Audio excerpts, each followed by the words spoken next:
I'll be recording as well. Okay. All right. Thank you.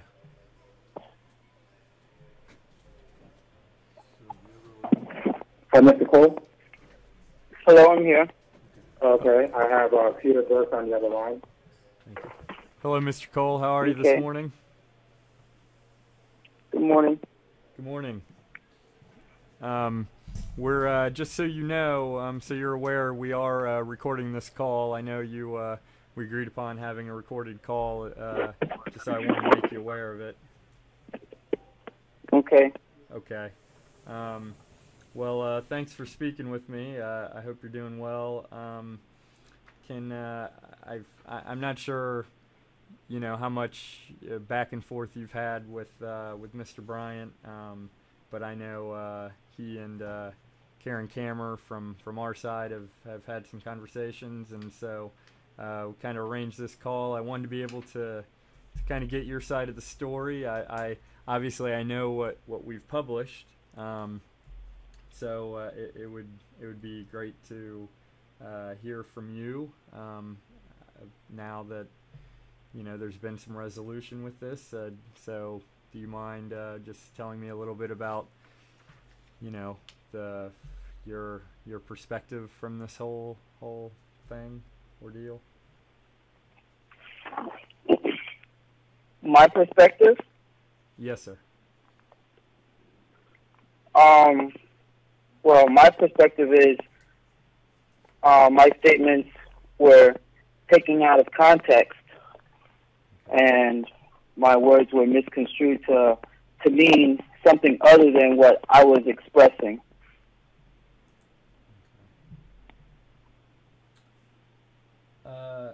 Well, can you talk a little bit about, I know initially, in the initial allegations, were that you had done a polygraph exam, and that's how this whole thing came about.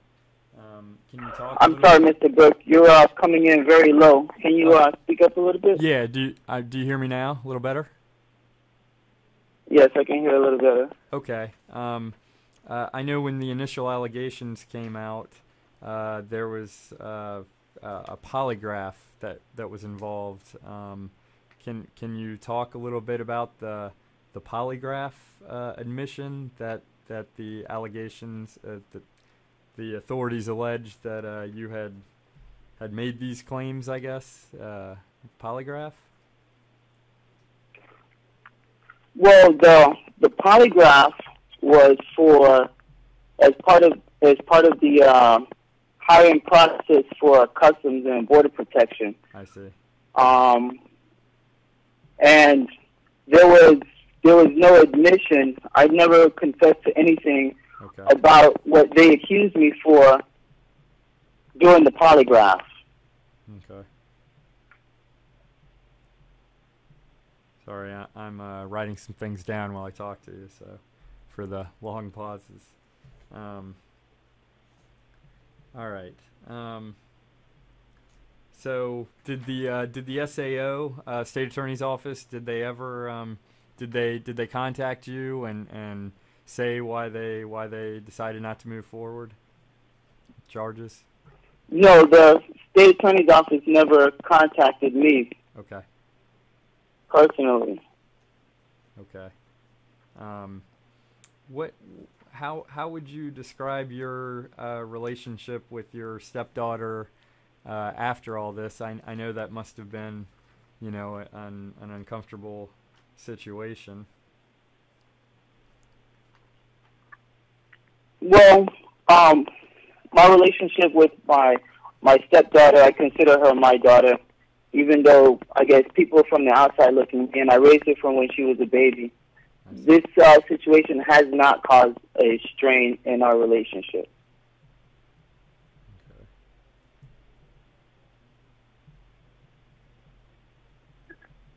Okay. So are you back at work now, or? I do not work for TSA anymore. I am currently unemployed. I've applied for positions. I've applied for maybe hundreds of positions with TSA and other security jobs, and I have not been able to make it past the interview process. I see.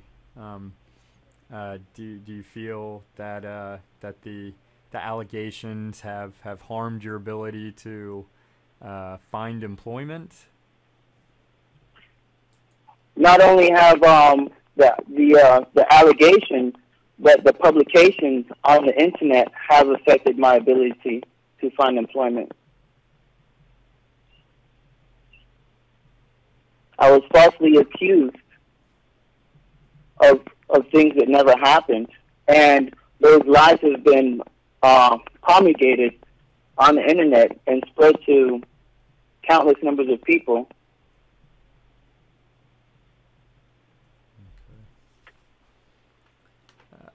So, for you to move on for this ordeal, I imagine just trying to piece your life back together, to use the old TV cliche. Find employment, carry on with your life, and put the past behind you. Is that what you're looking towards now as far as the future here? I do want to move past this situation, but your question wasn't clear. Oh, yeah, I know. I'm sorry. It was probably more of a statement. So what's next for you? If you're, I know you said you've struggled to find employment, and what have you come up with any sort of alternatives if you can't find a job in this particular? I guess I would assume at the security industry. Have you? Right now, for I guess compensation, I'm relying heavily on rideshare driving and temporary work. Ah, okay. Rideshare, Uber, Lyft, both. Yeah. Both of them. Correct. Gotcha. Yeah, I know a lot of drivers tend to do both and alternate between the two. But your ultimate goal would be to regain employment, in that particular industry with TSA. It could. I just want to get back on a career path. I was on a career path before I was falsely accused, and that career has been ruined. Okay.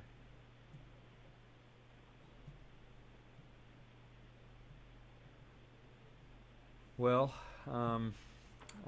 is there anything else that you'd like to add? Anything that you'd like to say that maybe you never felt you had an opportunity to adequately say?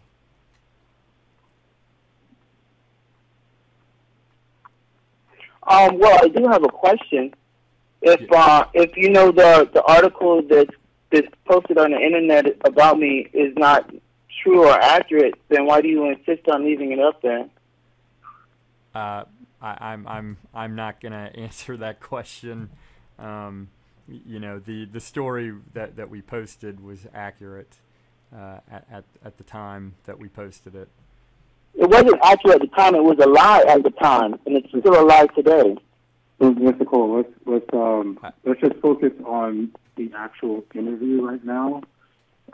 We can discuss other things later, but when we spoke, there were some things that you wanted to share with me about the reasoning behind your letting your children get ready, and the actual statements that you told me about what the polygraph was really about, not necessarily your stepdaughter at all. Is that correct? Well, that's correct. After the polygraph examination was done, the examiner, the person who administered the polygraph, explained that I had done poorly overall. I did badly in all the questions, but in particular, I failed the question about drugs. Okay. And she, the polygraphic examiner, she insisted that I give her a reason why I was nervous throughout the test. Otherwise, I would be disqualified from employment. So I gave her a few reasons, why I was nervous throughout the test, and she said those do not count because I had already disclosed that information. Now, that same morning, on my way out, I stopped to check on the spot on the floor. There's a soft spot on the floor in the bathroom. I stopped to check to make sure my daughter was not stepping on that soft spot in the bathroom. And so that was in the forefront of my mind. That was the only other thing, that I would have felt that would have led to my overall nervousness throughout the examination. And so I offered that information to the polygraph examiner. What? So you said something along the lines of like I'm nervous about my daughter or something like that. Well, I was feeling kind of invading privacy by checking to make sure she's doing the right thing. Yeah, I guess I guess I wasn't completely clear about. I know you said something about a soft spot on the floor, like where the water, not slippery necessarily, but like underneath the floor, like where it maybe was kind of given away a little bit. Yeah, well, one of the contractors I had hired to work on the house busted a hole in the bathroom floor when he was ripping up the tile. I see. I tried to replace it myself, but when we put the wood finish laminate over it, it was still soft and seeking in. And so I put sort of a barrier, around it to try to avoid, people from stepping on that spot. I see. And so then late, and that was that same morning that you had then the polygraph, and so after, as I understand it, right, so the person who administered the polygraph said you did poorly on the part about drugs and insisted that you give a reason, and you were saying that you were, nervous because your thoughts were with your stepdaughter at that time? No, she said I did poorly on the test overall. She said I failed the part on the drugs. Okay, you failed the part on and wanted an explanation, for my overall poor performance. Otherwise, I would be disqualified from employment. And she explained to me with that explanation of why I was nervous that I could be considered, for a second polygraph examination. Okay. Did you have a second polygraph exam? No. Okay. No, they never offered me a second polygraph examination. I see. Okay. Well, I'm not entirely clear the connection between the polygraph and the stepdaughter situation. I know I'm just trying to make sense of what you said.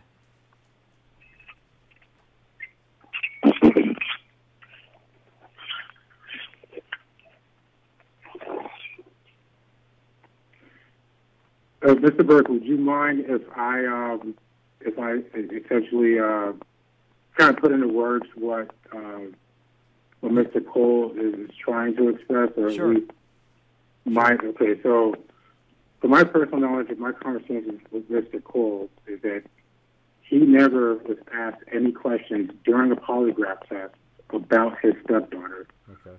His stepdaughter had issues with bathing and had odor issues. And he found out through his wife that she was fake showers. So she would run the shower head with water behind the closed door.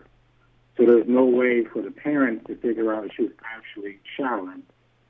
When her mom supervised the kids to get ready for school, her mom would occasionally barge into the bathroom to make sure that she was actually showering. I see. Mr. Cole didn't want to do that for obvious reasons, so he would glance underneath the door to look for her feet. He'd want to see if her feet were actually in the shower tub or on a bathroom tile. And so I'm not sure how the examiner phrased her question to elicit certain statements. Sure. But those statements, whatever statements Mr. Cole made, were never during the polygraph test itself. I see. Is that correct, Mr. Cole? Did I characterize that correctly?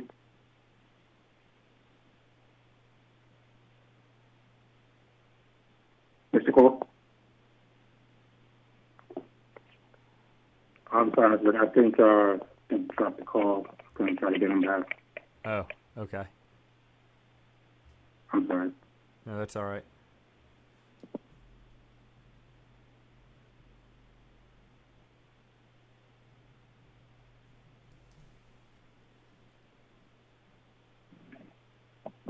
All right, Mr. Cole, can you hear me? Yes, I can hear. Okay. Mr. Cole, I just explained to Mr. Burke what you've told me over the past couple of weeks so that we can connect all the pieces. Did you hear that entire characterization that I stated? Yeah, what I was talking, I didn't hear, I was talking, and I don't know how much of what you heard I said. I didn't get a response, and so I looked down at my phone and I saw the call had ended. So I called back. So what was the last thing you heard me saying? I was listening. Well, Sorry.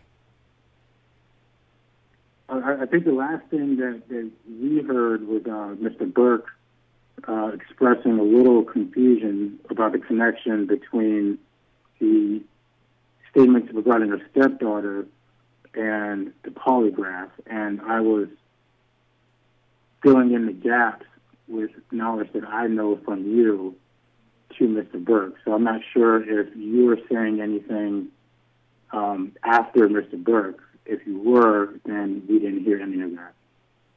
Oh, okay. So what were you telling Mr. Burke then? So I was telling Mr. Burke that your stepdaughter had issues with pretending to shower, and she would run the water behind the closed door in the bathroom, and you and your wife had no way of knowing if she was actually taking a shower. So when your wife supervised the kids getting ready for school, your wife... that happened. My wife actually goes into the bathroom to check to make sure she's in the shower soaping up, because there have been times when she's opened the bathroom door and she's just sitting on the toilet, or she opened the bathroom door and she's standing in the shower but not even actually taking a shower. Right. Yeah, no, that... Me, what I would do instead of opening the door, I would just look under the door. If her feet aren't there, that means she's in the shower, right. And I'd go about my business.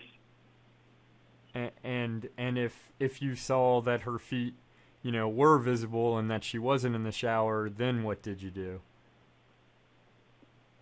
Well, if her feet were on the floor, if her feet were wet, then I knew she was coming out the shower, and I'd go about my business. Right. Did you ever encounter a moment where she was faking taking a shower? You would look under the door and you could see that she clearly was not taking a shower. What did you open the door? Did you say anything to her? No, that never happened. Okay.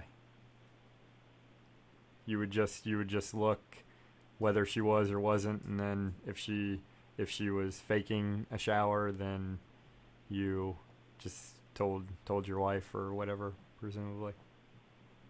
Right, and it wasn't always under the bathroom door. Sometimes she'd go to her room and get back into the bed.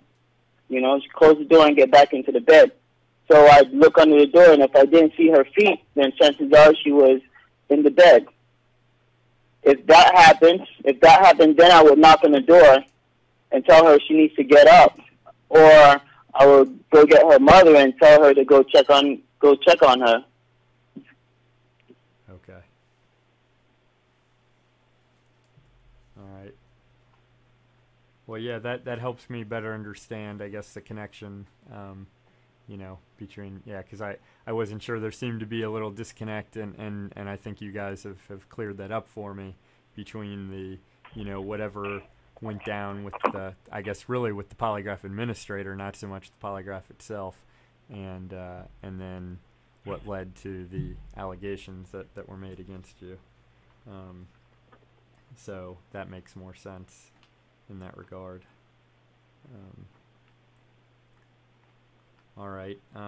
Well, I don't have much else. I don't have many more questions. If there is anything else that you feel was left out, of our conversation, feel free to share that. I want to make sure you feel like you've gotten every opportunity to say what it is you feel you need to say about the incident. Yeah, I mean, I can add that, when I was getting kids ready for school, I was getting 4 kids ready for school at the same time. I see. 3 of them small children. My oldest daughter, she's, supposed to be old enough to take care of herself, but that doesn't mean as a parent, I shouldn't check on her to make sure she's doing the right thing. Right. Okay. And yeah, the oldest being the stepdaughter, the one that led to this whole thing.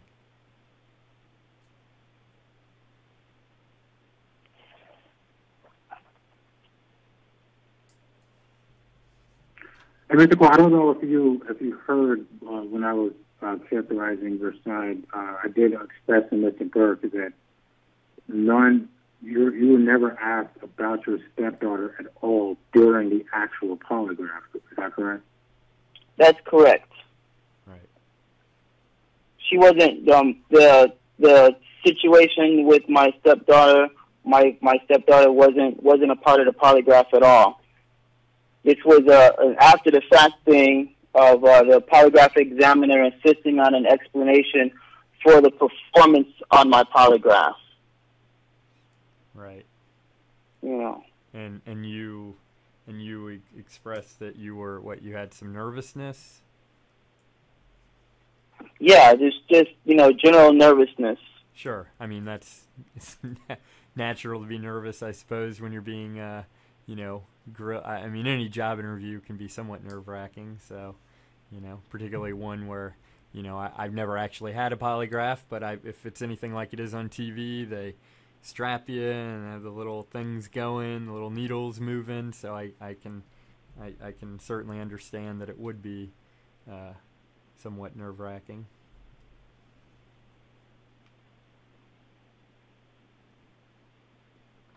All right. Well, if you don't have anything else for me, then I guess that's it. Or Mr. Bryan, I don't know if you have anything else for me.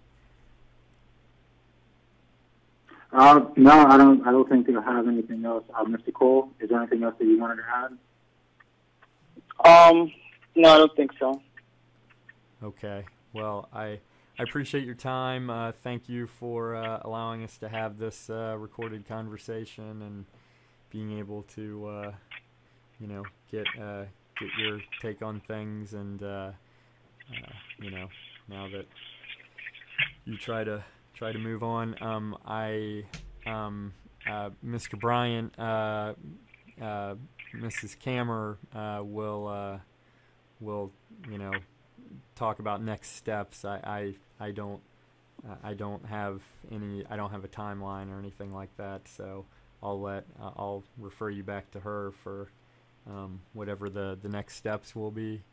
But I did want to make sure that we found the time, and I'm sorry. I know there was a lot of scheduling, coordination that needed to be done. So I appreciate you guys willing to take the time so that we could make something work. Okay, well, thank you, Mr. Bertha, and I appreciate you taking the time as well. All right. Well, I hope you guys have a wonderful day, and I'm sure we'll be speaking again through Karen in the near future. Okay, thank you. Thank you, Mr. Cole. Okay, bye. Bye. Great.